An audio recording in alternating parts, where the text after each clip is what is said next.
আমি আমার বিধানসভা হারছি, জঙ্গিপুর জাকির সাহেব হারছে, শামসেরগঞ্জ নূর আলম হারছে, ফারাক্কা ওই আমাদের আমিরুল হারছে। রাজ্যের খবর আমি বলতে পারবো না, রাজ্যের খবর আমাদের ক্যামাক স্ট্রিট জানে, আর সেন্ট্রাল ফোর্স তো ভালো করে জানে। নমস্কার দাদা, নমস্কার। ভুল হলে ক্ষমা করবেন, ক্ষমা করবেন। আমি আর একটা কথা, আমি চাই বিজেপি জিতুক, বিজেপি সরকারে আসুক। আমি চাই কংগ্রেস জিতুক, কংগ্রেস সরকারে আসুক। আমি চাই সিপিএম জিতুক, সিপিএম কংগ্রেসে আসুক, সরকারে আসুক। আমি চাই আইএসএফ জিতুক, সরকারে আসুক, কিন্তু ন্যায্যভাবে। টিএমসিকে থাকার কোনো পজিশন দিদি চাই না ওই রকম জোর জবরদস্তি করে। অভিষেক দা চাই না জোর জবরদস্তি করে।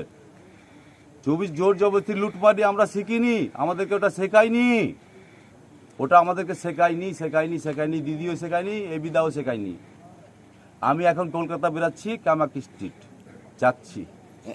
এখন তো প্রশাসনিকরা তো ওদের হয়ে বলছে বিক্রি হয়ে গেছে। আর কত টাকায় বিক্রি হয়েছে আমি জিজ্ঞেস করলাম, 50 লাখ, 1 কোটি। আরে তোকে 2 কোটি দিচ্ছি আমি, বিক্রি কেন হলি? বাংলায় থাকবি না? রাজ্য সরকার আন্ডারে কাজ করবি না? কে ছিল একটা কনস্টেবল না কি ছিল, ওনার ভিডিও আছে। আরেকটা অফিসার ছিল, ওনারও ভিডিও আছে। আইসি তো না সিআই, আইসি। আর একটা ভদ্রলোক বলছে যে পরে এলো, উনি বলছেন আপনাকে প্রয়োজন মনে করি না, আমার বাংলার পুলিশ আমার পরিচয় দেওয়ার। ওনার বেশি দরকার আমার, যিনি বললেন আপনাকে পরিচয় দেওয়ার মনে করি না।